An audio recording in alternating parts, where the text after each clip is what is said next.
This is Kyle McCord, and you're listening to Austin, Felix, and Matt on the Devy Debate. Welcome to the Devy Debate.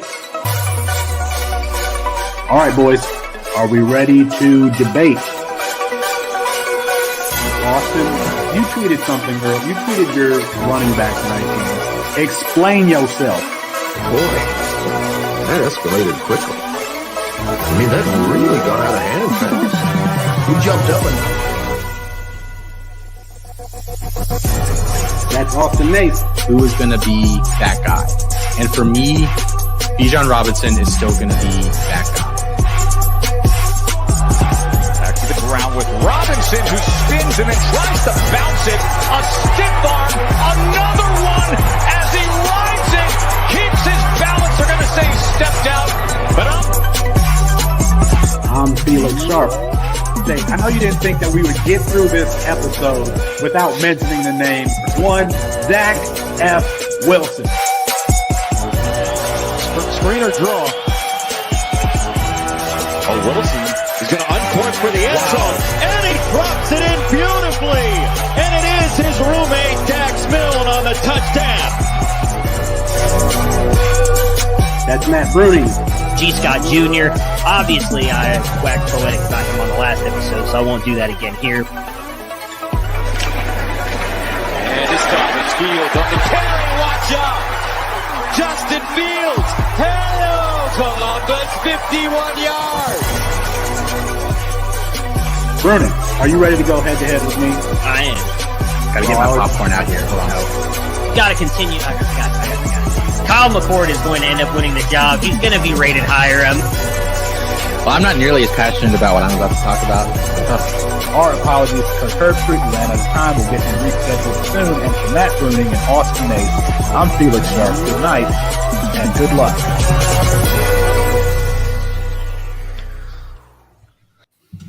I've admired this man's work from a distance for a very long time. He's very generous with his time and his insight, more so than anyone in the industry. You can find his work at SB Nation. You can find him at Mark Schofield on Twitter.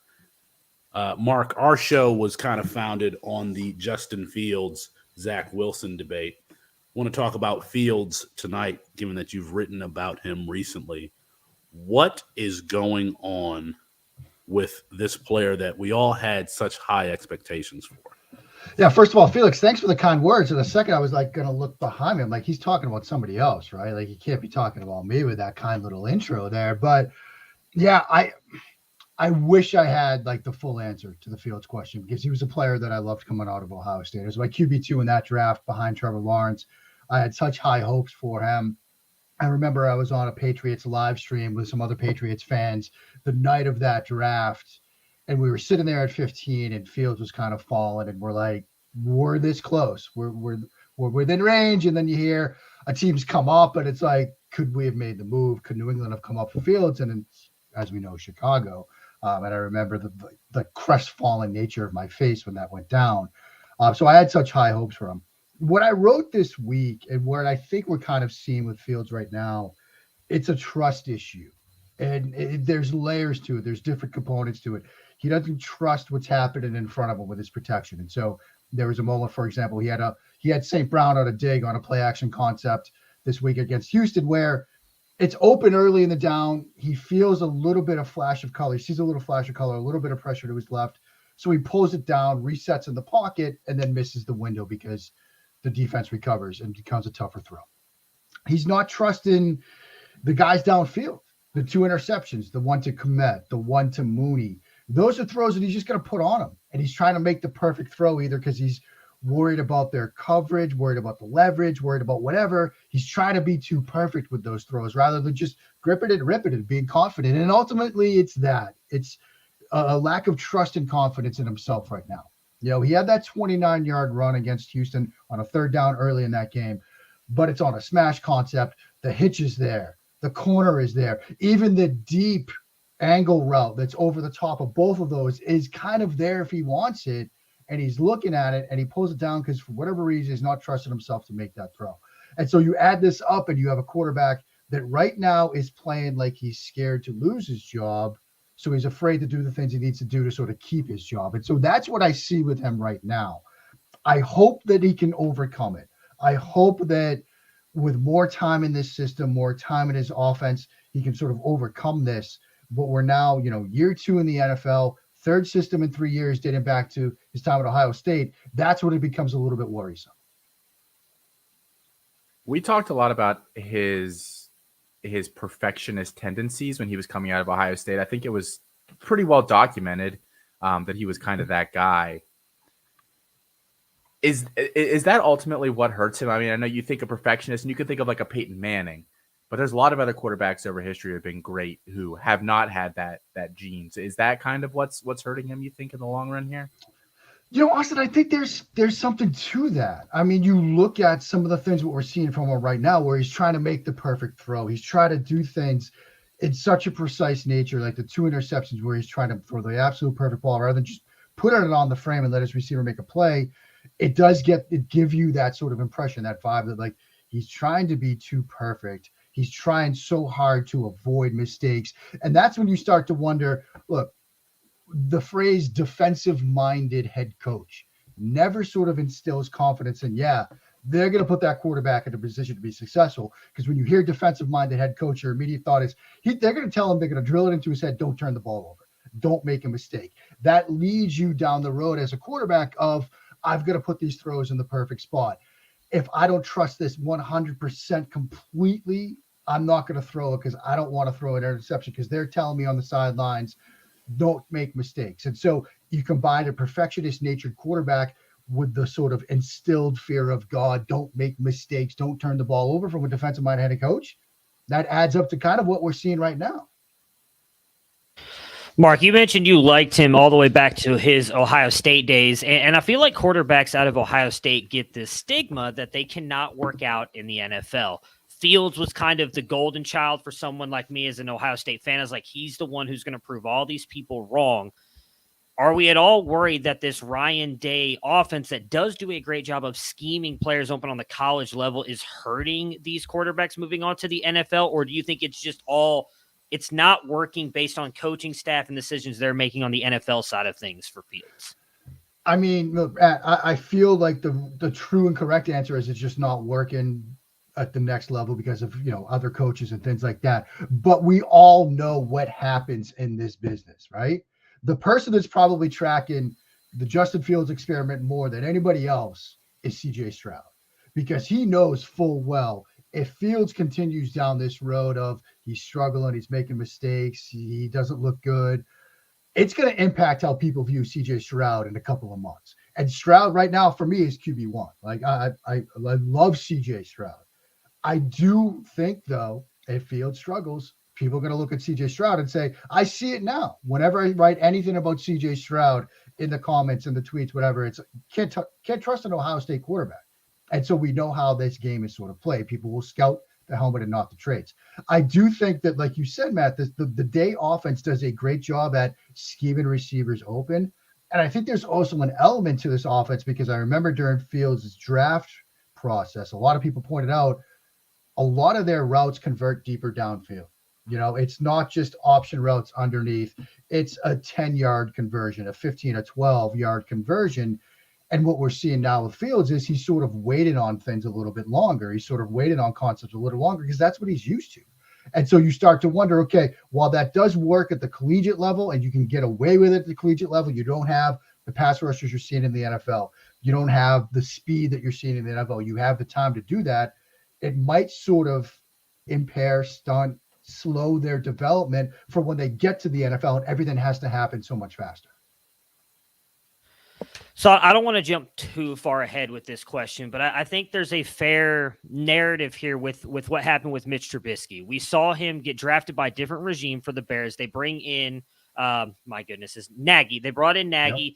Tries it for 2 years, doesn't work out. They end up letting him go, goes to Buffalo, kind of rehabilitates himself, gets the starting job in Pittsburgh. With us on the fantasy side of things, there's a lot of narratives right now that Justin Fields has almost kind of become a lost cause already because he's only completing 8 passes a game and all of this. Would you still be willing to bet on him if that does happen to him as well? 2 years, this new regime decides, you know what, he's not our guy. We're going to draft somebody else in the 2024 class, and they let Fields go and he goes to another team. Do you believe in his tools that he could develop still down the road if he goes somewhere else with an offense that is more conducive to his skills? Oh, absolutely, Matt. I'm still a believer in Justin Fields. And part of that becomes I'm a believer that Bill Walsh knew more about quarterback play than I ever will, right? And Bill Walsh always said you give a quarterback 3 years. 3 years, that's the time it takes to sort of figure it out. If they can't figure it out by the end of that third year, then yeah, we have a problem. Justin Fields is at the start of year 2. I understand the sort of business angle here where you have a new general manager, you have a new head coach, defensive-minded head coach. This wasn't the guy they drafted. And so we know the NFL is a business. They might decide, look, we haven't seen the development from Justin Fields that we want. As a result, we've had a bad season. We're picking in the top, say, 7 of this draft. We've got C.J. Stroud. We've got Bryce Young. We've got Hendon Hooker. We've got Will Levis. Like, name the quarterbacks that we're excited about. They've got an opportunity to draft one. They go in a different direction. Fields then finds a new home via a trade, different offense, different philosophy, perhaps a more offensive-minded approach.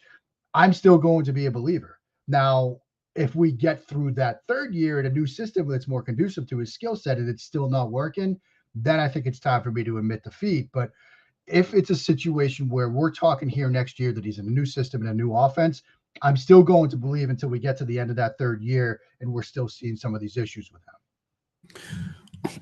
So it sounds like Mark is not calling him busting just yet. Not yet. Excuse me. Mark, how much blame belongs to the Bears organization? When I think about what the Ravens have done with Lamar Jackson, what the Bills have done with Josh Allen, specifically bringing in Cole Beasley and Emmanuel Sanders and Stephon Diggs, even drafting a running back out of the backfield that he can throw to and get his completion percentage up in James Cook this year. Does it seem like Chicago has a plan to emphasize Justin Fields' strengths? Felix, they went out and got N'Keal Harry. Like, I mean, come on. They're certainly putting weapons around him. No, that's a frustrating part to this evaluation and this discussion is, look, Mooney is a nice piece, and St. Brown, they're all like receiver 2-3 types. Who's the guy that when it's 3rd and 7, Justin Fields knows, look, I've got a guy I can throw to. Like, all things being equal, coverage equal across the board, I know what he's going to be, and I trust him to pick up a first down. Because you look at what other teams have done, right? Buffalo, they go get Stephon Diggs. Down in Miami, what do they do for Tua? Not only do they pair him with Jalen Waddle, then they add Tyreek Hill. Like, Joe Burrow, here's your old buddy Jamar Chase. You see, I mean, even out in the Raiders, I know they're 0-3, but they go get Devontae Adams. Teams have realized that you need chemistry between quarterback and wide receiver. Like, you need that. And they've done through roster construction what you might not be able to do under the terms of the CBA with the limited practice time. They've just supplied the built-in chemistry by going out and getting former teammates, guys they know. Philadelphia, Jalen Hurts, here's your buddy, A.J. Brown. Like, now A.J. Brown, you know where he's going to be on 3rd and 11. We saw that early against Minnesota on that Monday night game. 3rd and 11, pressure off the edge. Typical moment where you might expect Jalen Hurts to pull it down. No, I'm going to stick and throw from the pocket because I know where A.J. Brown is going to be on the end of this deep curl route. And so I think there has been, and maybe they had to make some moves, but now they have opportunity, cap space, draft capital, to go out and be a little bit more aggressive. So to date, I'm not a huge fan of what they've done around Fields. I don't know if they've done enough to put him in a position to be successful. And that's my hope that we see enough improvement that they can say, look, there's enough here that we can believe. Now let's go get a receiver or 2 for him. Let's add some weapons around him, maybe some guys that he knows, some guys that he's familiar with, some guys from Ohio State that he might have known while he was on campus and thrown to a little bit, and see what you can get now in year 3 with him. If you want to learn something about quarterback play, you need to follow this man at Mark Schofield on Twitter. He's at SB Nation. You can find his work. He's written about Tua Tagovailoa here recently. Follow him at Mark Schofield. Mark, we appreciate you for joining us. Thank you. Gentlemen, thank you so much. Have a great night and a great show. Thank you, Mark. Thank you, Mark. Guys, I mean, it's difficult. What we do, specifically what we do when we are projecting these players from high school to college to the NFL, it is extremely difficult. But I would have assumed, listen, I know that I'm Mr. Bustin Fields, but and that's somewhat tongue in cheek, but I would have assumed that Justin Fields was the best bet that we could make. I mean, he was right there with Trevor Lawrence, the athleticism, the leadership ability. He transferred from Georgia to Ohio State, and you could tell from looking at their social media that his teammates gravitated towards him. I would have assumed that this guy, Austin, was a sure thing. Yeah, I mean, I think I talked about it on this. I talked about it on some show. If Trevor Lawrence wasn't like it never existed or never discovered football as a kid, he would have. Justin Fields would have been the best quarterback prospect in the past 5 years. He was just, in my opinion, the NFL apparently didn't agree because he wasn't even the second quarterback taken in his class. But I thought he was that level of a player. So the problem for Chicago is that like they just didn't have any resources this offseason to really go help him out. Like people want to pile on them, but I don't think they had a lot of other options really. I mean, I guess you could, instead of getting Jaquan Brisker in the second, you could have gone and tried to get George Pickens. One of these kind of guys. I really like Brisker though. I cannot fault them for that pick. Well, so I mean, why did they go Brisker though? Because of defensive-minded head coach, right? Maybe like they that's didn't what like you would Pickens. think. I don't know. I mean, my issue with all of this is, and Mark just mentioned some of it. He didn't even mention, they went out and got Garrett Wilson, and who was the other wide receiver they brought in this offseason for Zach Wilson? They bring in Brees Elijah Hall. Moore, Corey Davis.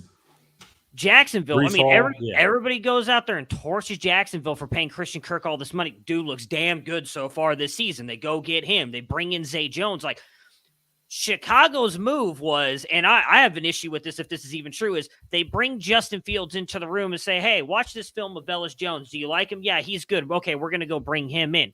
They did nothing to help Fields, and all we heard, and Felix, you and Matt Waldman did the RSP. I believe it released either yesterday or today. I listened to it today. And Waldman talked about one of the things that was talked about with Fields is that sometimes he is a slow processor. You have no wide receivers, as Mark just said, to help him out. He sometimes can be a slow processor. He's got a horrible play calling, in my opinion, and then a horrible offensive line. That all comes together for nothing but abject disaster. There's no way he can succeed at this point, and they're not even giving him – Felix, you always talk about you need reps, right? There's a big thing with Anthony Richardson right now. You need reps. They're letting him throw the ball like 12 times a game. That's not going to help him at all. So there's no way for him to get better at this point. And my biggest fear is not necessarily – I don't want this to sound like it's a mental thing for him. Like, we've seen stuff like this ruin good quarterbacks, and that is my biggest fear, is that this will ruin a player like Justin Fields because he just doesn't get a fair shot. And then by the time he does go to another organization, we don't know if it's going to be able to help him out at all. You have to wonder chicken or egg scenario here. Like, he needs to get better with more reps, but are more reps with really no receiving options and a terrible offensive line particularly helpful reps? Like, I don't really have an answer for that. So it's going to be interesting to see. I mean, Chicago, they're not a very good team. I mean, they've been average this year, which is probably better than most people expected. So what kind of help are they going to be able to do? They're 2-1, right? Aren't they 2-1? Yeah, they are 2-1. They're winning. I mean, we're sitting here flaming Justin Fields. I mean, I hate to go down this route, but I almost feel like you've got to go the way Felix described Billy Napier last week. Like, you've got to help move. He's comfortable moving and throwing on the run. Get him out of the pocket. Get wide receivers open in front of him. Allow him to make the short plays first so then he can challenge downfield. Because that's the thing. Him and Darnell Mooney had a pretty good connection last year when they were going deep, but it just doesn't seem like he's got the time to do it. Or as Mark said, maybe he just doesn't trust himself to go deep at this point. Because he had, I think it was week 1, even in that monsoon that they played the 49ers, he had Mooney at one point open deep and just overthrew him. You don't typically see Fields miss that throw. Can I just toss out the Cole Kmet stinks and he's always stunk? Yeah. I just never have understood he's got Cole Kmet there. It's like, but cool, he's got Cole Kmet. I think it was people just trying to make it for something, right? I mean, Equinemius St. Brown couldn't even be the wide receiver 3 on a Packers team that needed a wide receiver. You got Velus Jones, who, I mean, they have nobody. So I think a lot of it was we're trying to prop somebody up outside of Darnell Mooney to help out Justin Fields. And it just didn't work out. It was a great nugget that Matt Waldman brought up last night. For a player who has trouble processing, timing routes are not good for them.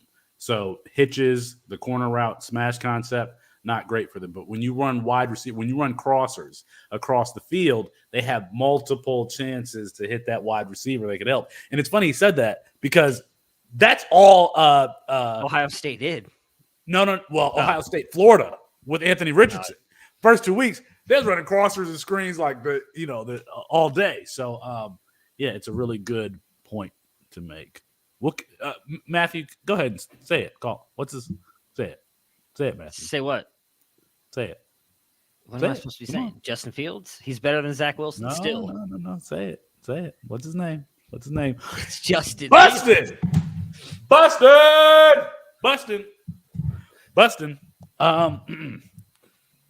I want that I kid just to do watch well. Matt's soul is like slowly draining. No, I'm really fine. I think he's going to be fine. I honestly hope he gets out of Chicago at this point. Like, I don't see the future for him there. It would be really insane. Mark, mentioned, do they even go out this way? Like, I could see them going and taking a CJ Stroud in this draft because they view him as a safer, not going to turn the ball over. And you just get CJ Stroud in there, and then Fields is on his way out. I mean, look, I just do not think it's a good situation. I'm not even going to lie to you. If we got him in Detroit, I would be. As a matter of fact, I wanted him. I thought the Lions should have drafted him. I would be ecstatic if they somehow got Justin Fields, but that's not going to. I mean, they would have to cut him because they're not going to trade him within the division. I'd love it too. I mean, that top 3 offensive line with those weapons around him, give it to me. Jameson Williams. So, are there any big free agent wide receivers next year? Not to continue to belabor this conversation, but the Bears have like $100 million in cap space next year. So maybe next year is the year where they invest in somebody that's a free agent and maybe draft a guy and overhaul it quickly. I'm skeptical, but maybe. If you like what it is that we're doing here on Devy Debate or at campus2can.com, you should support us. There's a lot of free ways that you can do it. The YouTube page, we've got a Saturday morning and evening show. We got content there all week, including watching this show. Go ahead and I want to get this video to 20 likes, so go ahead and hit that thumbs up button. The podcast feed is free.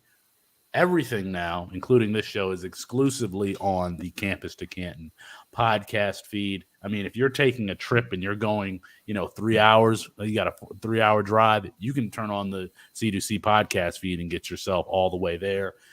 Leave us a 5-star rating review. We appreciate the support. Can I answer Austin's question?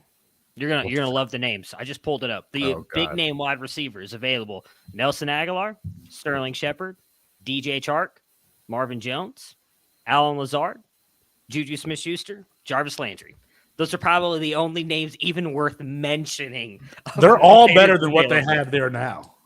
True. But, I mean, geez.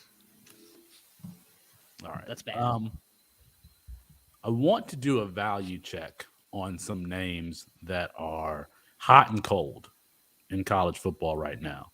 I think that all of these names are Devy assets, not necessarily C2C. We get accused of being college football discussions as opposed to Devy Debate. But you know what?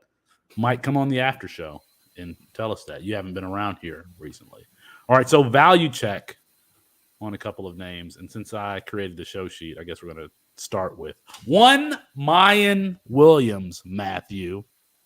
He has 43 carries on the season, 308 yards. He's averaging 7.2 yards per attempt, and he has 3 touchdowns. He has the third highest in all of FBS, the third highest rushing grade on the season at 91.3. He's got 7 less carries than your boy Travion Henderson. Travion Henderson is averaging 6.4 yards per carry and has 318 yards per attempt.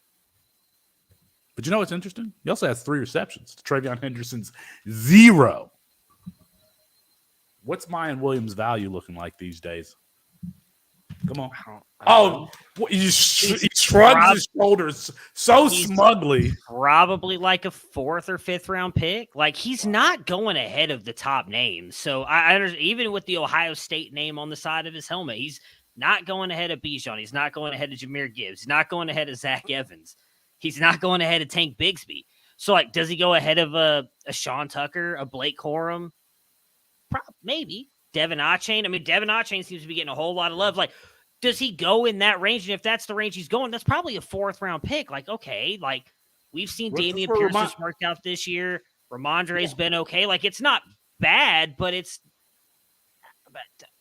I'm not drafting him. I mean, it really depends on the Okay. offense he goes. All right. I mean, where do you It's want funny how this- it's funny how the goalposts move, because this is a guy who wasn't even an NFL player. Now we're like, he's going to be a 4th round draft pick.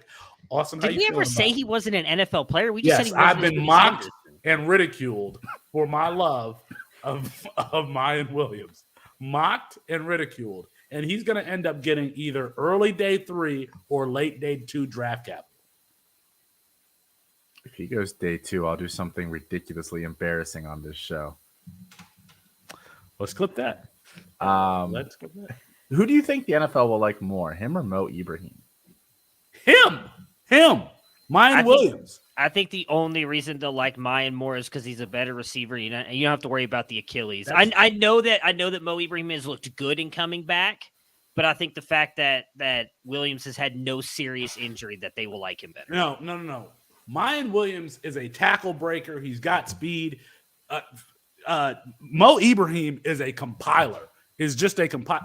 If Mayan Williams played for Minnesota, he'd have 2,000 yards rushing. I'm telling you, are you saying that Mo Ibrahim is going to get drafted before Mayan Williams? I'm just asking. I've seen a lot of people. Okay, are you ready to you want to put a bet on that one? No, I'm not saying I think that's going to happen. Oh, okay. All right. Okay, just checking. I do not have Mayan in my top 10 backs in the class. So, but it's a strong class. Couldn't you It's see really like strong 15 backs taken between round 2 and 4? yeah, we were talking about that on C2C Pod this week. We did kind of a Devy check-in for this year's RB class, and I think Colin said there were 7 or 8 backs taken before the end of the 3rd round. Yeah, this he year. said 8, and then you said you could see it going upwards of 10 or 12. I think 10 to 12, because it's not a good class this year. Like overall, like it's not a good O-line class. It's not really a deep quarterback class. It's not a deep DB class. So yeah, I could see a lot of running backs going early, but I'm not sure Mayan will be one of them. I think it will help that he's from the Big Ten, a big school at the Big Ten. Is he a good receiver though? Like Yes. I don't know that he's a good Yes. receiver. Yes, he is. Personally. You guys, you see the 5'8", 220-pound thing, and think he has decent. Oh, we're hands. calling him a thing He's service- now. He is he's a person service- with real feelings, Felix. Come on. Watch him get drafted ahead of Mo Ibrahim, and I'm going to show my ass on this show. He should go ahead of Mo Ibrahim. Oh, well, there we go. DJ Uyunglele, the best game that he's had probably since his freshman season. I think that Notre Dame game was probably his best game of his career, given the stakes in that game. But against Wake Forest, 26 for 41, 371 yards, 5 touchdowns, no interceptions. Matt, are you back in? Are we back in on DJU? Hang on. So he's caught a whopping 4 passes over 5 yards. So I'm hesitant to say he's a good. How many has Travion Henderson caught? I mean, I can go pull Henderson. I mean, I guarantee you Yeah. it's more than over 5 yards. That's over 2 years. You want to make a bet on that? You want to make a bet on that? Yeah, hang on. That's for. I can Wait, I said remember a over couple 2 off the top of years. my head. not- I'm not talking about this this year. I'm talking about this I year. don't care about this year. I'm looking. You asked if he's a good receiving back. I'm going to go look at Okay. what he's done in his All right. career. Anyways, Okay. am I back in on DJU? Not necessarily, but I do think it's a step in the right direction. I don't think he comes out this year. There's just too much that he's got to No, work on. There's no way. So it's definitely a good sign that he's doing that. My biggest fear with him is even if he continues to take small steps forward, does he stay at Clemson this year? Because all we heard all offseason is Cade Klubnik's the golden child and is going to be taking over this offense at some point. So even if DJU continues to play well, and I think unless they make the playoffs, I think there's a realistic shot that Dabo just decides he wants to go to Cade or make it a competition in the summer anyways.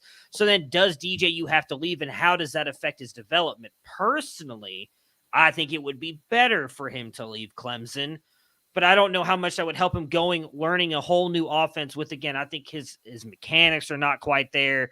I'm not back in on him, but I'm not out as I was, I guess, a couple weeks ago. Like, I like the steps he's making, and maybe I just have those 2 games stuck in my mind thinking of like, hey, he really could be this good again. So I don't want to say I'm all in, but I'm not out. Your analysis with Matt Waldman on him, I thought was really, really good today. So I'll just put my hater hat on, which is the one that I'm wearing 98% of the time.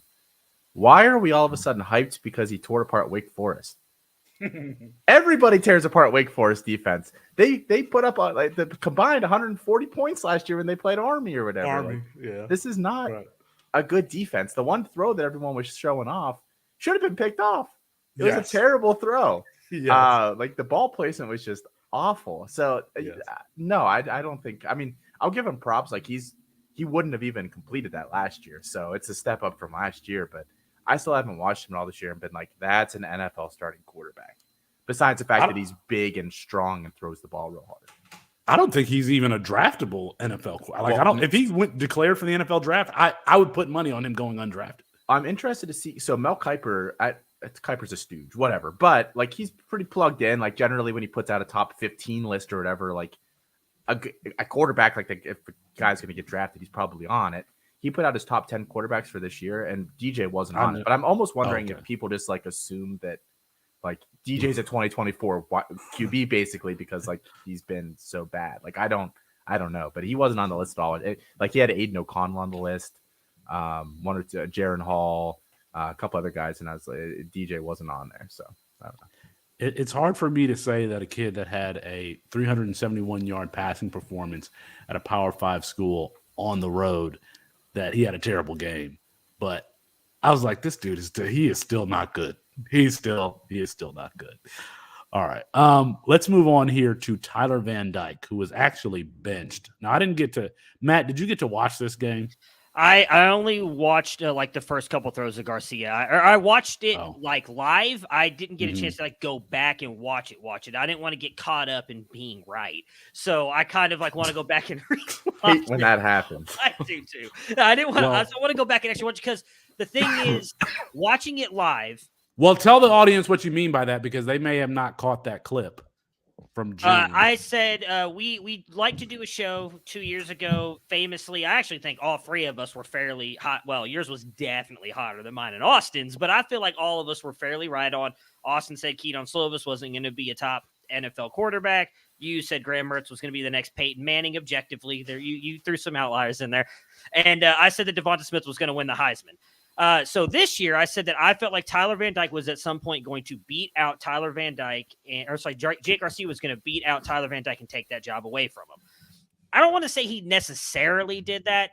Tyler Van Dyke was benched because he was playing badly. And as I stated on Twitter, and I've talked to a couple people about this off the show, I don't know that they're necessarily moving to Tyler Van Dyke. I think it is one of those things where I keep saying Tyler Van Dyke, Jake Garcia.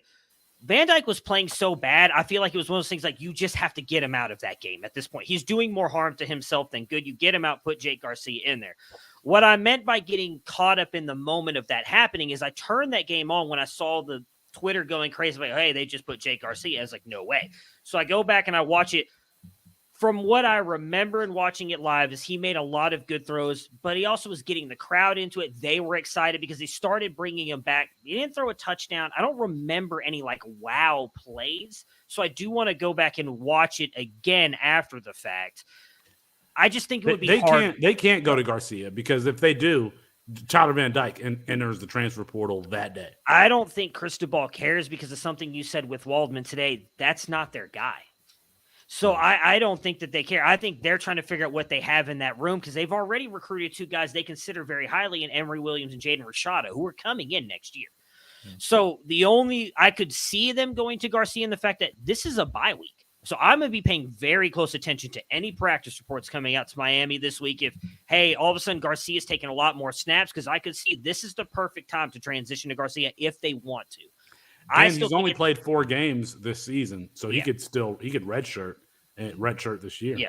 Are they practicing this week? I don't know. Florida seems like a bit of a mess. Yeah, I don't know what they're doing. It's got pretty bad. I would say it's still 60-40 Van Dyke's the starter coming out of the bye week. But I think there's a shot if he does play because he hasn't played good all season. Let's just be honest. Some of that may be on the wide receivers. You mentioned it again with Waldman. Bad play calling by Gaddis and Mario Cristobal around.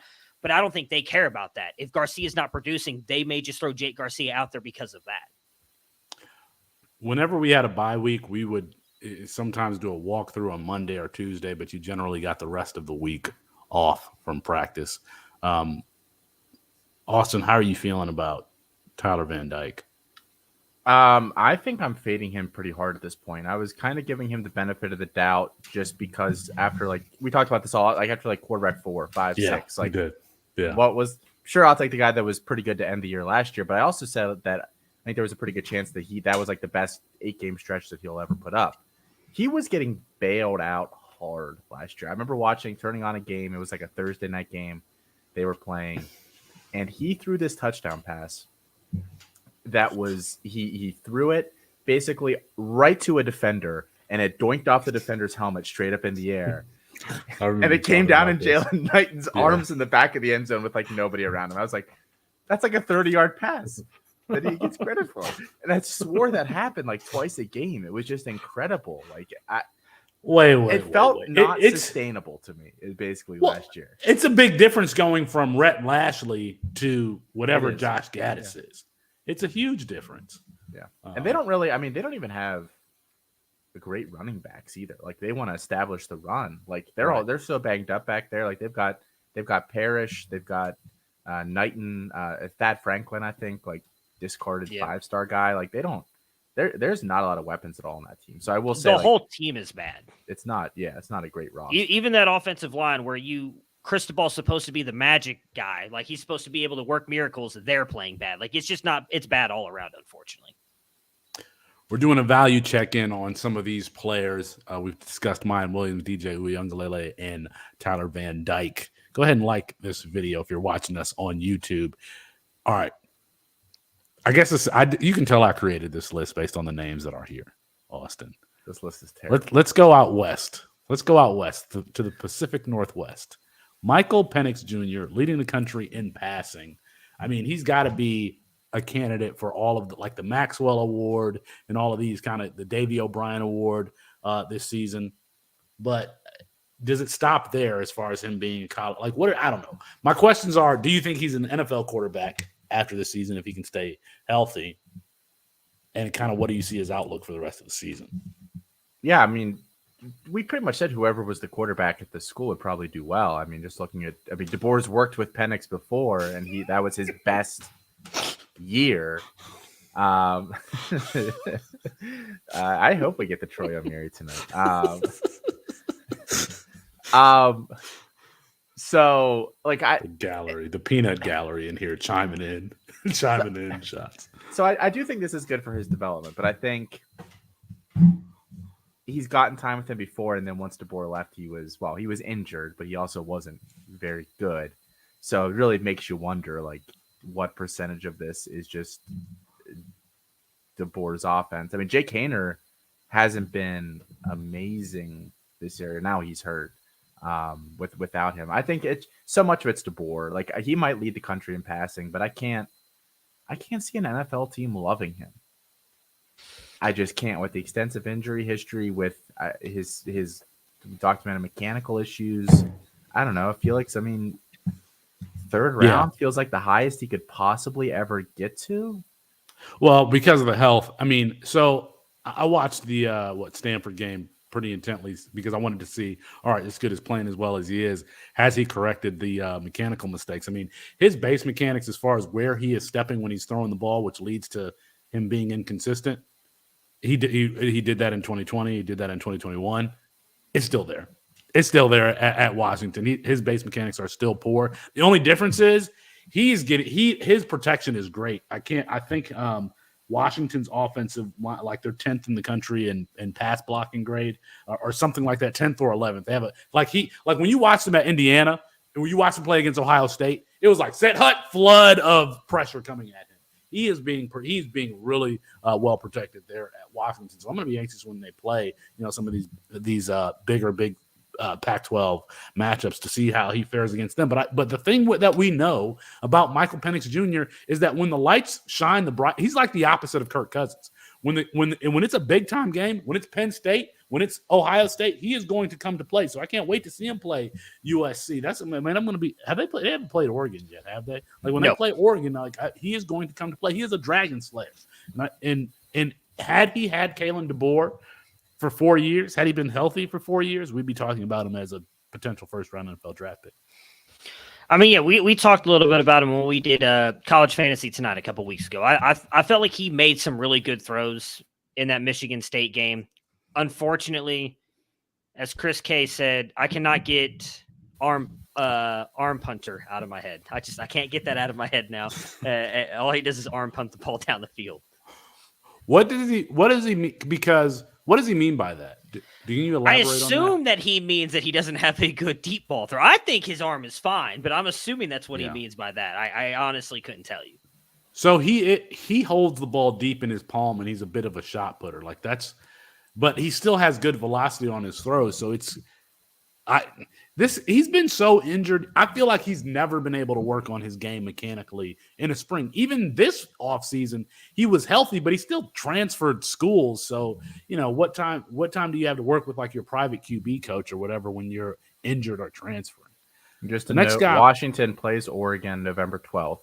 Ooh. They do not play USC, and the rest of their schedule is not particularly strong. In the Pac-12 here, they have UCLA, Arizona State, Arizona, Cal, Oregon State, Oregon, Colorado, and Washington State. So no Utah, no USC. I think they got all these. There's a path there to a Pac-12 championship. That schedule right there. Yes, absolutely. That Oregon game is. I mean, I'll be interested to see what Oregon is looking like offensively because they've been a lot better than they were when they got curb stomped by Georgia. That's what sucks about when you lose that week one matchup. People just kind of write you off and don't even pay attention to you anymore. But Troy Franklin's playing well. Bo Nix is doing all right. Hendon Hooker, could he be the quarterback 3 in this 2023 class, in a freaking weak class? Anybody could be the quarterback 3 in this class. I think that the answer to that should just be we don't really care who's the quarterback 3 in this class. So whoever it ends up being, that's fine. Like I don't love him. I don't love Levis. Who else is in contention for it?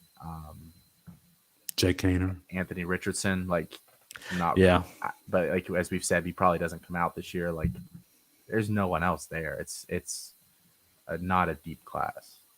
I mean,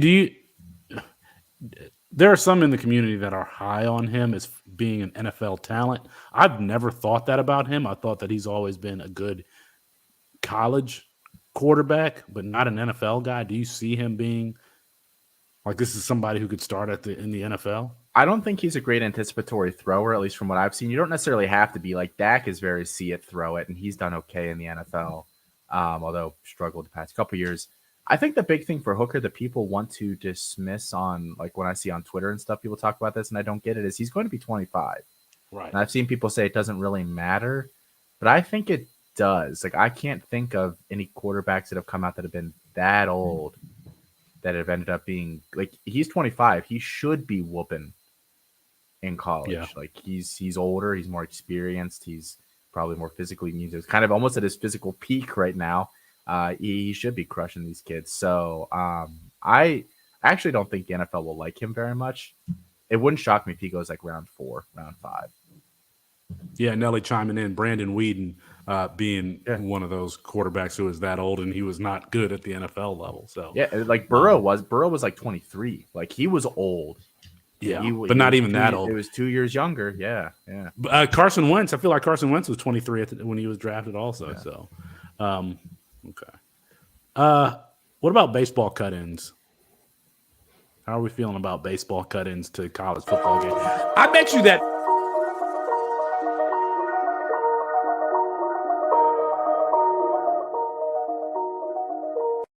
We interrupt your regular scheduled college programming to bring you this Aaron Judge at Bat. Romano usually has pretty good control, so 2 walks, a little unusual. Up next for the Yankees, the center fielder, number 99, Aaron Judge. Number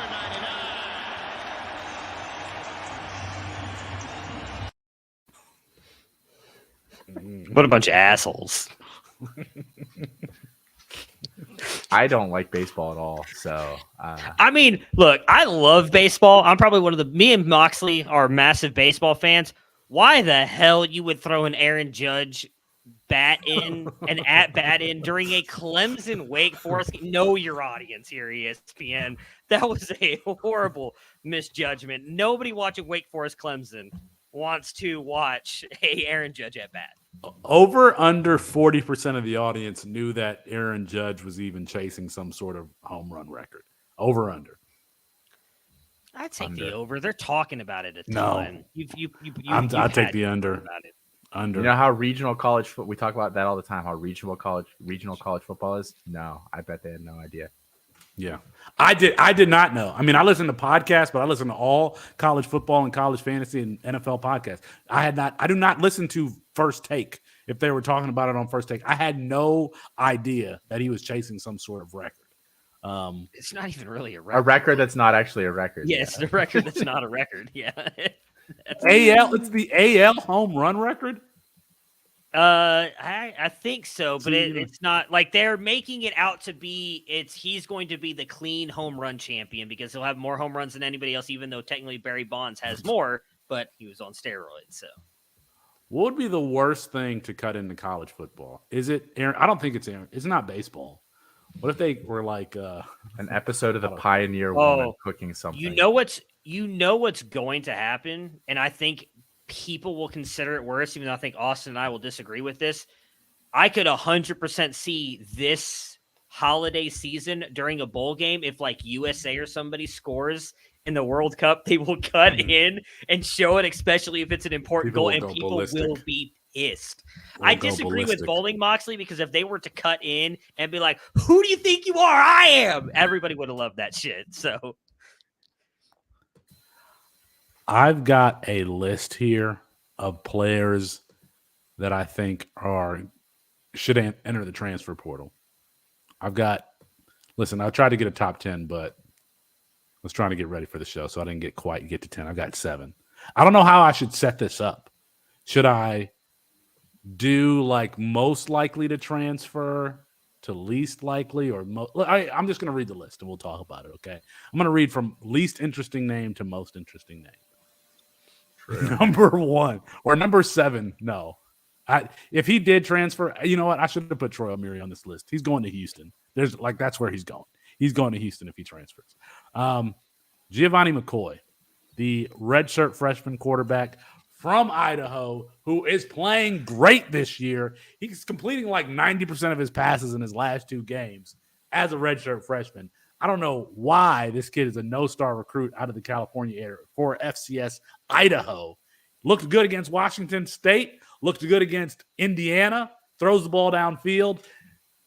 He can play at the Power 5 level. He can play at the FBS level, I should say. Let me back up Austin's face. He could start for Tennessee tomorrow. I mean, he'd be better than Hudson Card. Be better than Hudson Card. I mean, as a fill-in for Quinn Ewers, yeah. He'd be better than DJ Uiagalelei. That's for sure. All right, he's number 7 on my list. Ready for number 6? Number 6 is Ty Thompson. He's got to get out of Oregon. You said they get better, right? Ty Thompson, number 6. Number 6. He's got to get out of Oregon. I have no idea where I'd put Ty Thompson. We have no reason not to continue to be high on him. I mean, anytime we've seen him, in the spring game, he was good.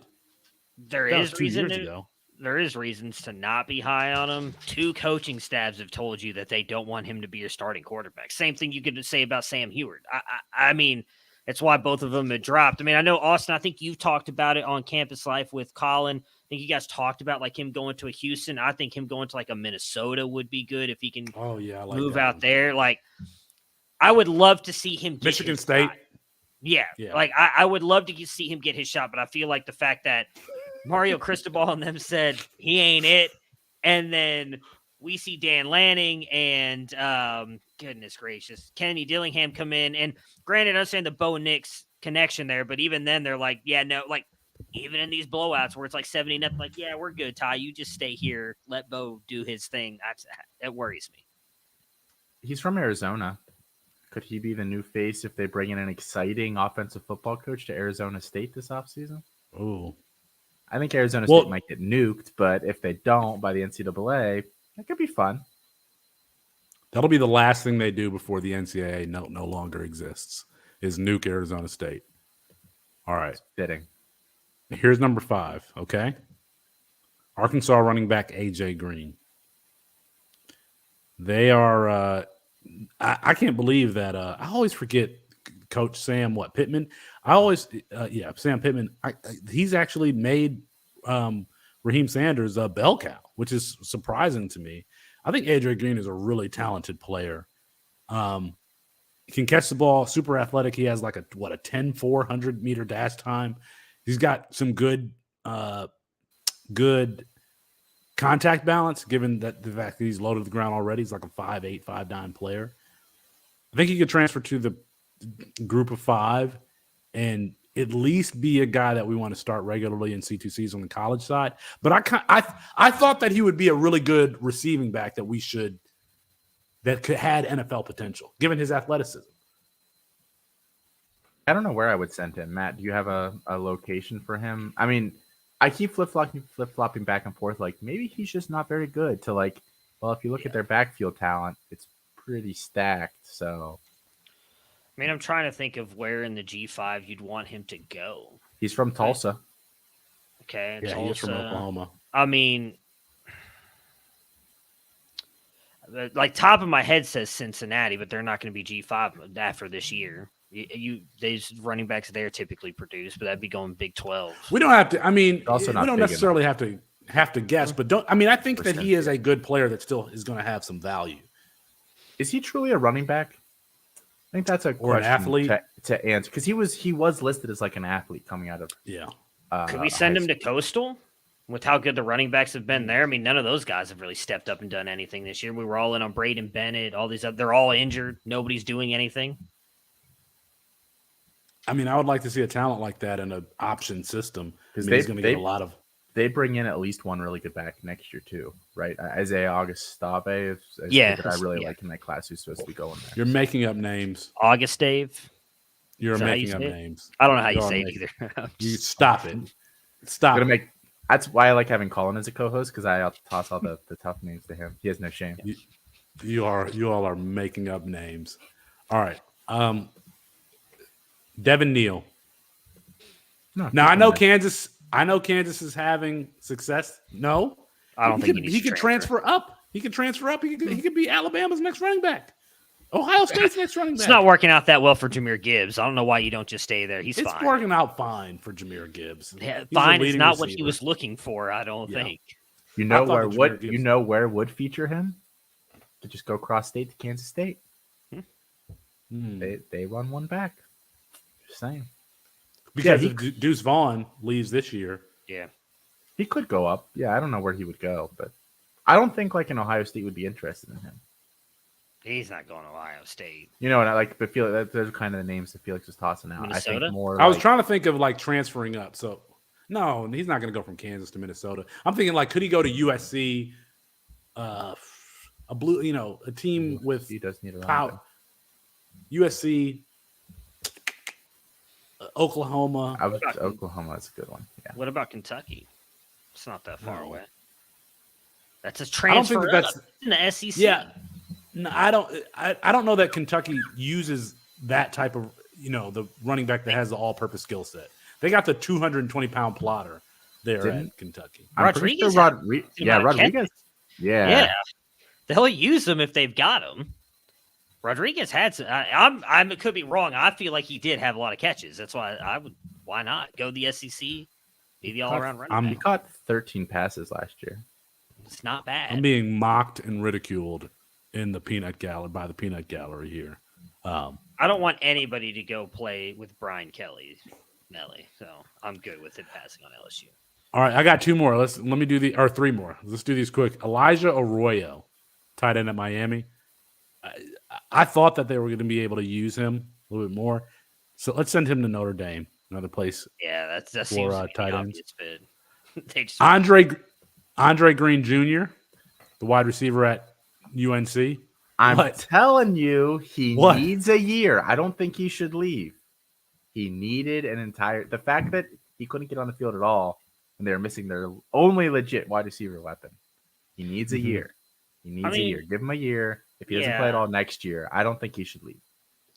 I know was it who did we have on here? Kyle Francis was not a big fan of Phil Longo's offense. But you're talking about Josh Downs leaving next year and Green possibly having the chance to be the one with Drake May for at least a year and stay in that Phil Longo offense. I think you stay. But how has he not been able to get on the field with all the injuries that they've had? That makes no sense. Super raw. And I know you can say, well, just toss him out there and let him run goes and like bubble screens. But I don't even know if he's ready to do that. He wasn't even like stacking corners in high school, like basic shit he was not doing. I think he needs like a whole year. He's super athletic though. He is, yeah. But he's like super raw. His high school teammates don't seem to think so. They that he was good. I did a YouTube video on him. His high school comments. His high school teammates showed up. Up to the comments, told me I was an idiot. So I need to go check that out. He reminds me the way he attacks the ball in the air reminds me a little bit of CeeDee Lamb. All right, last one here, of course, Tyler Van Dyke. Like I think we're going to find this one out here soon. Like he is going to be, if he's going to transfer, it's going to be in the next 2 weeks. He's going to enter the transfer portal, and I kind of think he should send him to SMU. Send him to SMU. Send him home. No, I was going to send him to SMU. SMU. Go back to Rhett Lashley. Is he a better player than Preston Stone? No. Like I know he's been proven. We don't know. Yeah, but I mean, like maybe Lashley made chicken salad out of chicken poop. Like I don't know. Or is Gaddis ruining him? I don't think we know. We called that on Gaddis being bad. The combination of Gaddis and Cristobal is like the stars aligning to fight against. I was going to say that too, Nelly. Send him to Houston. And I agree with Moxley. The one thing I'll say on this, I actually talked about this with Nate. I don't think he wants to see somebody else go in there. I think he wants Gabriel to stay one more year and give Arnold a year before he takes over. I absolutely love when you talk to the YouTube audience without reading the comment. Tyler Van Dyke to Oklahoma. I just love it when when they're listening to this later on, like they won't be able to know what you're talking about. You could have gathered what I said with Nate Marquis says he doesn't want a transfer quarterback to go to Oklahoma. We're talking about Tyler Van Dyke. Our audience isn't stupid. I'm sure they can put 2 and 2 together if someone said Tyler Van Dyke to Oklahoma.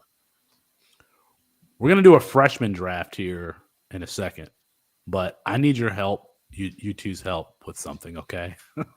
I have 2 rebuilding. Like I have 2 teams with a team with Zach Wilson and Trey Lance for my starting quarterbacks, and then like my QB3 is like Teddy Bridgewater.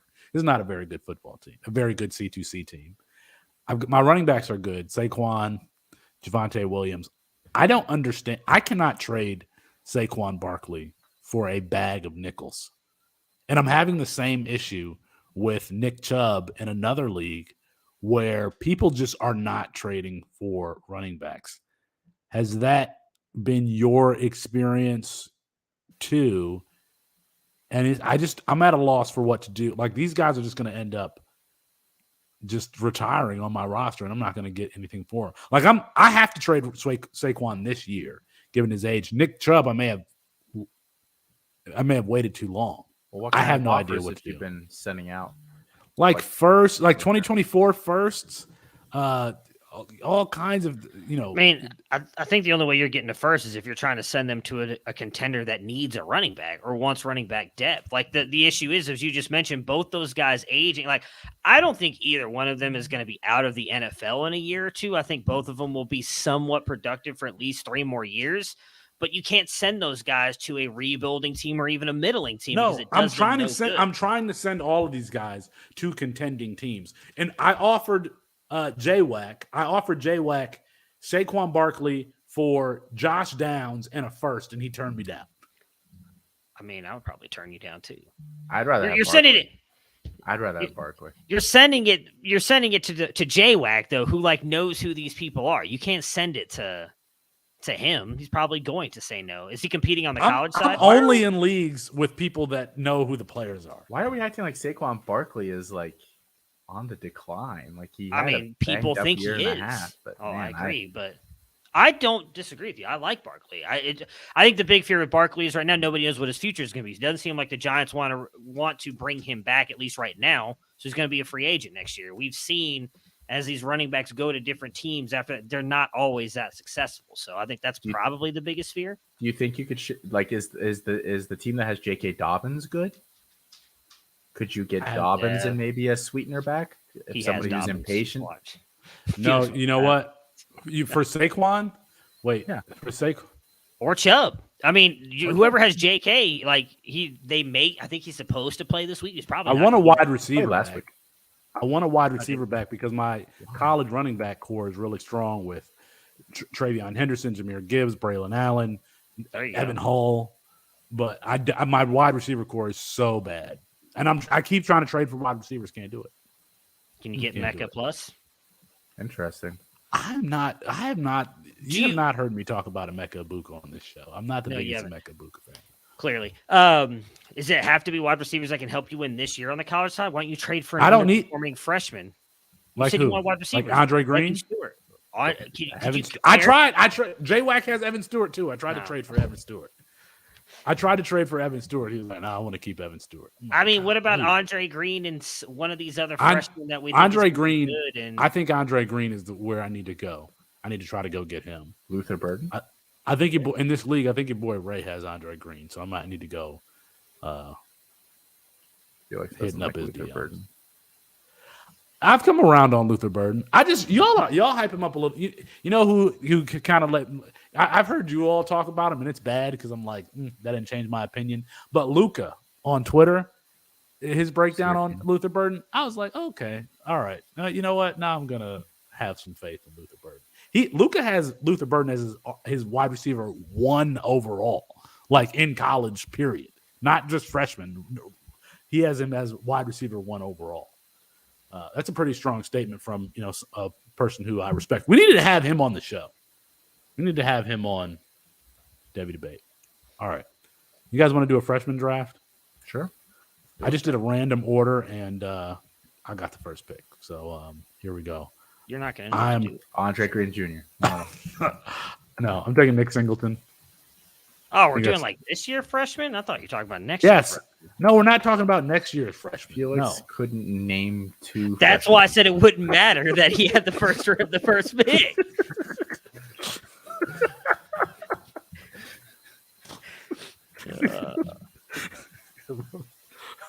Who's next? Matt is next. You said you took Singleton? Yeah. I'll take Burden. All right. How many rounds are we doing here? Well, I think those are just 2. Just 2. Okay. I think those are very obviously the top 2 players in the class right now. Okay, I'll get a little crazy here. Give me Barry Brown, who's been so damn good the first few weeks for Kentucky. I thought they might ruin him, but no. I'm going to take Quinshon Judkins. That's what Matt was going to take for sure. That's number 4. No. 5. I'll take. This is so hard. Give me Evan Stewart. I'm still in on Evan. Yeah, I like him too. Give me Antonio Williams, wide receiver at Clemson. It's their second leading. People don't realize the second leading receiver at Clemson right now, Antonio Williams. Yeah, and he. So in that Wake Forest game, I think I'm thinking about the right player because he's 0, right? Isn't he number 0 for Clemson? He lined up in the slot and had a tough catch over the middle, but he also lined up outside and beat somebody deep. And so when you start lining up a freshman in multiple spots on the field, that's and he wasn't there for spring either. And that's a big deal. Yeah, good play. That's a big deal. I feel like I want to go with his teammate, but dang it, am I forgetting somebody? I could go Devin Brown. I'm gonna go Adam Randall. I'm gonna take Drew Alar. Oh, damn it. That was gonna be my next pick. That's who I should have taken. I'm trying not to take too long because I know this is an audio medium here. How about Jaden Ott? Why not? He's been crushing it this year for Cal. 200 plus yards this past week. Yeah, sure. I'm gonna take my damn time because I don't really care. I can tell by the way you just spelled Jaden odd on this sheet. Nobody can see that. Jaden Nobody can Otts. see that. Jay Knott. I took Quinshawn. Who's the next freshman wide receiver after You Evan still Stewart? what is Got it? Matthew Golden. Randall's still available. Golden. No, I just took Adam Randall. Oh, did you? I think I'm gonna go. Let's see. It's between. All right. Shetron. No, I'm thinking of 3 different players here, and I think I'm gonna go with the player that I like the most. I'm gonna go with Jamarion Miller. I have to clarify really quick. Quinn Ewers isn't available, right? I mean, he wasn't. No, he's not available. What, you going to take him now? No, I would have taken him with my first pick, but I just realized, I'll take Jadon Blue. I still think he's going to be good. Don't love Baxter coming in there next year, but that offense will be fine. Man, it's getting thin here. Let's go.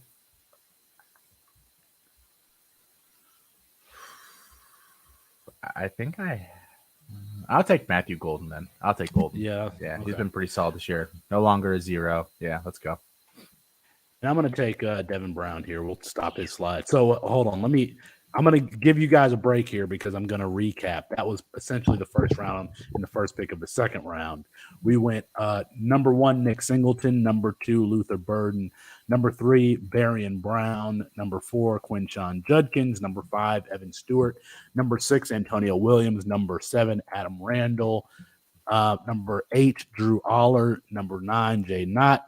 Number 10, Jamarion Miller. Number 11, Jadon Blue. Number 12, Matthew Golden. I need to do a better job of saying the school. Like we always have new listeners, and I need to do a better job of just saying the schools, because some of these guys had Jadon Blue hadn't even played yet, hasn't played substantially. Jamarion Miller hasn't really either. Adam Randall has kind of played. Miller had a good run last week.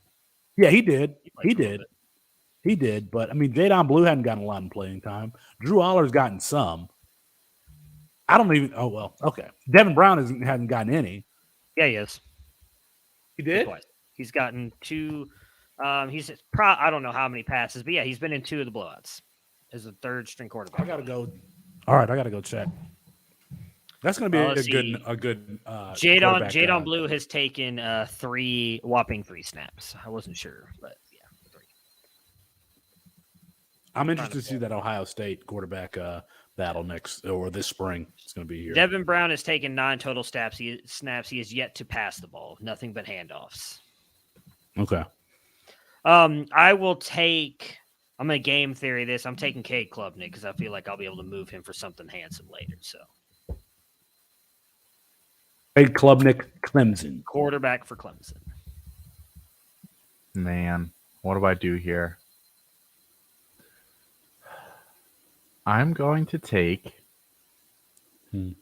Let's go Tet McMillan. Let's just go Tet McMillan. He's been pretty good so far this year for Arizona. I'm still not a enormous believer in his Devy potential, but I think you'd have a hard time arguing based on what everybody's done so far that he doesn't belong somewhere in this conversation.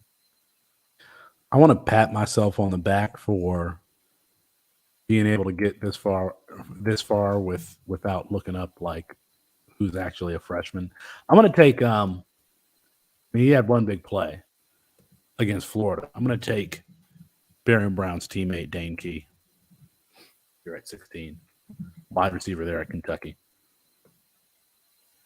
Sorry, I'm just trying to make sure this player is actually still available. So I'm going to take Amarian Hampton. Why not? He's been running the ball for North Carolina. And ridicule. Felix, this guy. Might as well take him now and then move him for something because he still sucks. But hey, he's been productive so far.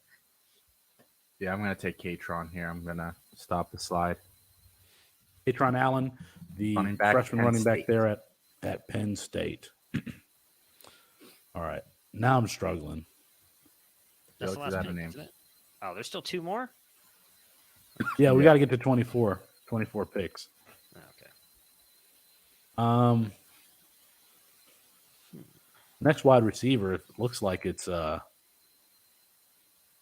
Keandre Lambert. I'm not going there. It's not a freshman. Pretty sure he's a third-year player. Who am I thinking of at Penn State?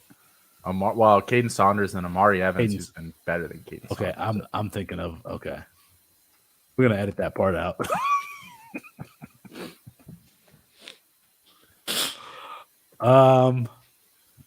Man, can I phone a friend? Take George Pettaway at you know what? No, you know what I'm gonna do? I'm gonna take Trevor Etienne. Oh, that was my next pick. I'm gonna take Trevor Etienne. Cool. He's been playing well. Nah, you gotta take your first name. You say sorry. There's the No. I'm gonna take Trevor. I have Etienne. to, at least in my opinion, I have to apologize to our listeners. I'll take Oscar Delp. I mean, he's looked good when he was out there. Georgia tight end you right now. Like, I'll take him and take the shot that he develops and goes into the NFL. Give me. I feel like I have to take Branson Robinson here, right? You're running back at Georgia. Wow. I think you have to. Okay. I mean, just based on like pedigree and like he's been knocked down because we haven't watched him at all this year. I think it's fair for some of these guys, but I mean, it's not like Trevor Etienne hasn't been like amazing, and we're taking him over Branson already. There's a couple of ways I could go here, but I am gonna go. I liked Andre Green throughout this process, and it's making me nervous that he's not on the field, but I'm not going to go with my third quarterback, so I'm going to take Andre Green here. That's 3. Oh, no, that's 2. 2 UNC freshmen. I'm taking Citizen. I mean, had he been healthy, I think he would have been taken first round with how bad that Miami backfield's been. I think That's he'll true. be fine next year. There's a lot of really good options here. You got the last pick, Austin. Yeah, so I'll just name some names here. Some honorable mentions. I'm going to take. Man, Todd's going to listen to this show and blow me up if I don't take Jordan Hudson here. But I'm gonna go Cartavius Norton. I'm gonna take my guy. Oh, damn. I'm gonna take my guy. I think he's still leeching touches away from Jarrell Brock. It still wouldn't shock me if he takes that job at Iowa State by the end of the year. A little banged up to start things, but some other names: Jordan Hudson, wide receiver TCU that I was looking at. Kobe Prentice, wide receiver at Bama. Dallin Hayden, running back at Ohio State, a kid that I really liked, but I was like, he's never going to play there. He's gotten some runs. He's looked good. Javonte Barnes, running back at Oklahoma. George Pettaway, North Carolina. And Jeremy Bernard, wide receiver at Michigan State, has looked decent too. It's a good freshman class. I mean, this is a healthy freshman class. Regarding Norton, I talked about this with Eric Froton. That first game of the season against Southeast Missouri, whatever that school was, Cartavius Norton was essentially the starter. I mean, it was probably like a 60-40 split, and he came up lame on on an outside run where he beat the corner, he went to the sideline, and he pulled his hamstring really, really bad. Like this was going to be Cartavius Norton's backfield if he was getting that much of a share in the first game of the season. And he looked like he would be difficult to tackle because he is big and he runs kind of violently and he turns his legs well. So that's a really good pick. Hopefully he'll have a good last quarter of the season once he gets healthy, but he was absolutely trending towards being the starter. Pulled his hamstring. All right, let me recap here. This is the second round. Devin Brown, the quarterback at Ohio State. Cade Klubnik, the quarterback at Clemson. Tet McMillan, the wide receiver at Arizona. Dane Key, a freshman wide receiver at Kentucky. Omarion Hampton, the freshman running back. They're all freshmen, so I guess I can stop saying that. Omarion Hampton, the running back at North Carolina. Katron Allen, running back at Penn State. Trevor Etienne, the running back at Florida. Oscar Delp, the tight end at Georgia. Branson Robinson, who probably had the biggest fall out of compared to where he was taken in freshman drafts at the beginning of the season and where he at 21. I mean, he was a top 6 pick at worst, top 6-ish pick in freshman supplemental drafts. He's at Georgia. He's picked here at 21. Andre Green at 22. He's a wide receiver at North Carolina. Trevante Citizen, he's injured this year, but he is at Miami. And he's the type of running back that Josh Gaddis would want to build around. And then somebody asked about CJ Donaldson in the chat. What do you guys think Oh. about CJ? I'm still not sure on him as an NFL prospect. And so I actually had 2 leaks this week where it's you only get like 2 windows to pick up players throughout the year. You get 1 ad. And I was fine letting Donaldson go because his like 80% of his value right now is tied up in the fact that he's a running back playing tight end. If he does not get that designation next year, he's going to I'm be not sure what kind of future we're looking at 40. here. Yeah. Like it's a Graham Harrell offense. They're not known for running the ball consistently. So I'm not that bullish on CJ Donaldson's pro prospects at this point. Yeah. He looks good in my opinion. He's a big running back who runs like a small running back. Yeah. I usually don't like those but he is transitioning from tight end to running back. So if he could learn how to use, I mean, he's 6'2", 240 pounds. If he could learn how to use that size, then I'm really going to like him. Right now, he's definitely not running like a player that big. He's not lowering his shoulder into defensive backs running through people. I don't know that you can always develop that. It's either something like you're born with and you have that running style or you don't. But, I mean, he still runs like a big athletic man. So I like him.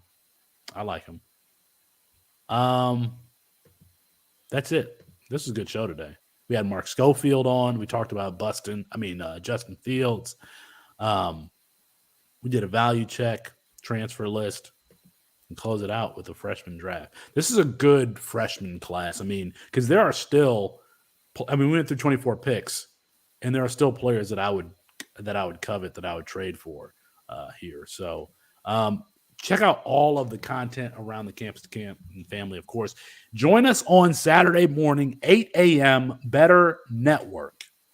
We're having fun over there. We are having a lot of fun over there. There are some things that we can do on that show that we can't do here because we're not radio people. We don't know how to produce stuff. But Lisa Ann just joined. Our colleague Lisa Ann just joined Better Network. So you're going to want to check us out on Saturday mornings there. And of course, everything at campus2can.com. That's going to be our show for tonight. Apologies to Kirk Herbstreit. We ran out of time. We'll get him rescheduled soon. For Matt Bruning and Austin Nace, I'm Felix Sharp. Good night and good luck.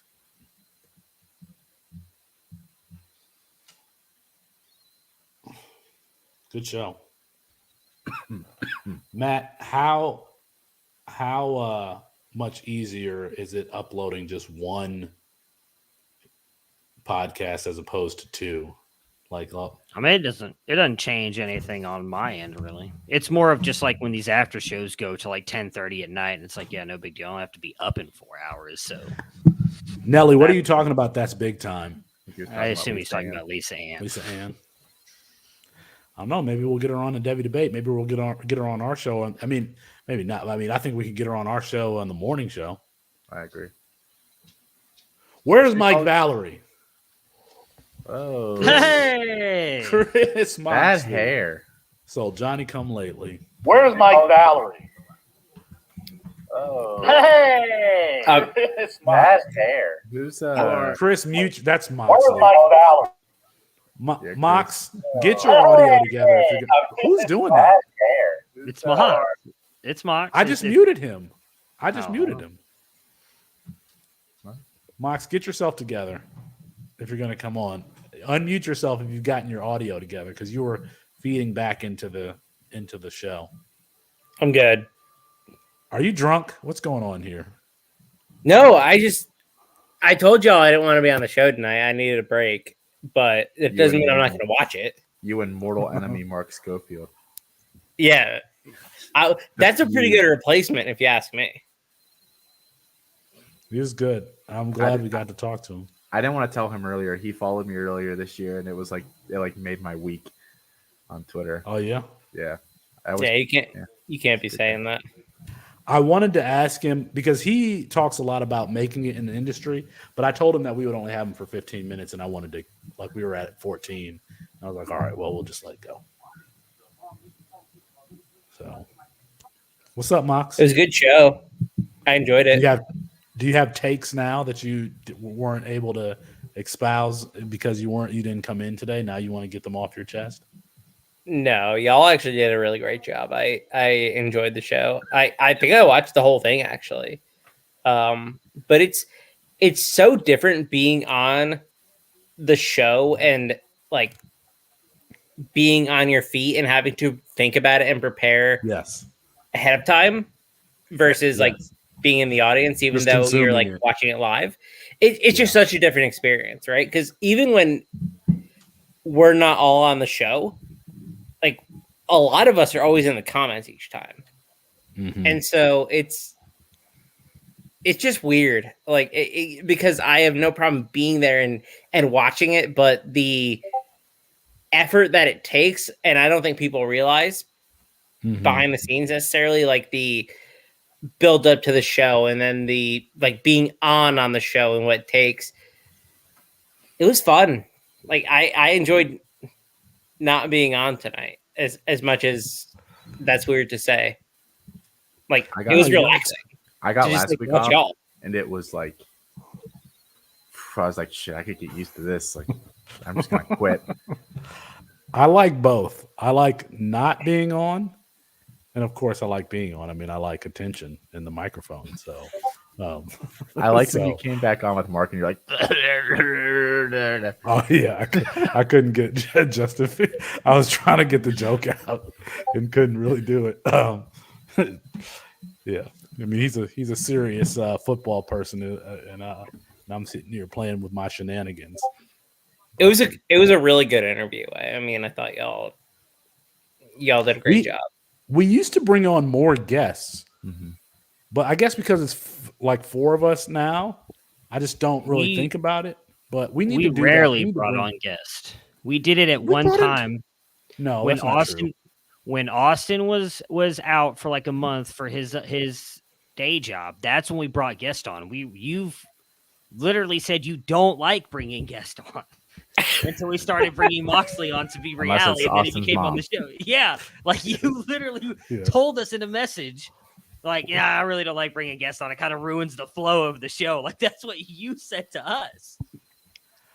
I think bringing guests on is the equivalent of sports radio hosts taking calls. Like, don't make me do my job, your job. Don't make me do your job. Produce the content. But I do want to bring in, I think it's good when we bring in guests for like what we did just now. Like we had Noah Hills on to talk about what Will Shipley versus Raheem Sanders, bring Mark on to do that, but for like a whole show, that's not preferred. It's not something I'd really gravitate towards. Yeah. It's different when you have someone on for a segment and it's very topical. Right. But when you have somebody on your show to drive the show, it's a very different conversation. Because I think the thing, like, you guys know that I'm a big Le Batard show fan. And the reason that I listen to that show, or the reason that people listen to Howard Stern, is the chemistry that he has with the people that he's been there with a long time. I think when they have like guests, it just throws things off. So yeah, I'll take 15 minutes there, but I want to hear the people who have become my friends because it's an intimate medium. I want to hear them talk and hang out, because that's what podcasting is, just hanging out. Well, it flows a lot smoother that way as well. Like it's a lot because better. You get chemistry. Yeah, it's a lot better product for your regular consumers. Mm-hmm. And so when you have that back and forth with your regular listeners, it's a lot easier to have that conversation. And so when you bring somebody on, you don't want them there for the full episode. You want them there for the topic that they're there for. And that's why I thought the Noah Hills conversation that we had, like 2 months ago, was so effective. 2 months ago. Yeah. Yeah. And then the conversation they all had today with Mark Schofield was so effective because it hit the topic at hand. And then I mean, they have to appreciate that they're only going to be on for 15 minutes as well. Mm-hmm. But you're still getting the same show. It's like the same show plus. Right. Something. I've heard a lot of the bigger name people appreciate that more. Like it's like a 15-minute, almost like a radio hit kind of thing. Like a 15-minute segment with the show, and then they're out, and then you go on to do your regular show. Which, I mean, you all know that I'm trying to produce this show as much like a radio show, like we're at ESPN, as much as possible. So I wish that we could do this show for like morning drive. I wish we could do 6 to 9. Maybe one day we'll get there. If we switch to 6 a.m. start time, you will have to find a replacement for me because I am not doing that shit. Maybe I was going to say, I like you guys, but not that much. Even if you're getting paid full time, Austin, this is our job now. You'll get up at 6 a.m. every day. Shit. No, I agree with you. Dude, I get up at 2:30 in the morning. No, you don't. You take a nap. Felix, you already take naps. You'll be fine. Yeah, come on, Grandpa. I took a nap tonight. You're doing this full time. You have time to take a nap later in the day. Yeah, but you got to get up if you're going to be really ready for a show at 6. You got to get up at 5 because you realize that you got to get up earlier than that. At 7:00 in the morning. I have to get up at 6:00 to get ready for the show because they want to send there 30 minutes ahead of time. After not going to bed till 1:00 in the morning because I'm doing the high school stuff with David and Matt. It's not Matt's the real star here. It's really not that hard. Then you just take a nap later in the day. How many naps do you take a day, Felix? I mean, I had to listen. If I want to be sharp for something like this at 9:30, over under 2, you better damn well believe 3. I'm going to take a nap. How many? Just one. Just one. Just one today, or one usually? How long is it? I took a nap from like 6 to 8:30 to 8. I think. What? An hour and a half? I take like at best, I'll take a 30-minute nap. Hour and a half's too long. Where's Mike Valerie? This is his job. The after show. I think we lost him to the show, his own show. Yeah, we didn't talk enough Devy for him.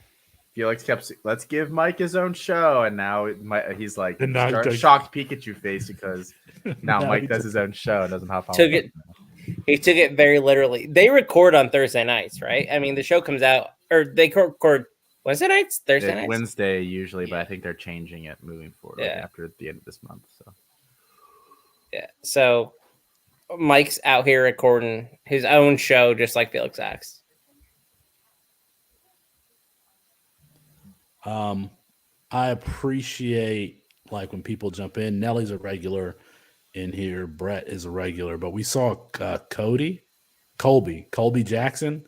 Colby, I don't know if you're still around, but appreciate you joining. You're not a name that I've seen before, but Brandon always hopping in. Most of these comments are Moxley. Our audience is also the host. I enjoyed the show. I was a viewer. Yeah. It's weird because from time to time we get names in the chat that I've never seen before, and I'm like, where did these people come from? That's a good feeling though. Yeah, Brett's always around. He comments on every video. He's awesome. We appreciate that, awesome. Brett. Yeah, we appreciate that, Brett. If you're still listening. Speaking of video, what? What? Yeah, I haven't uploaded Moxley's yet. I always forget.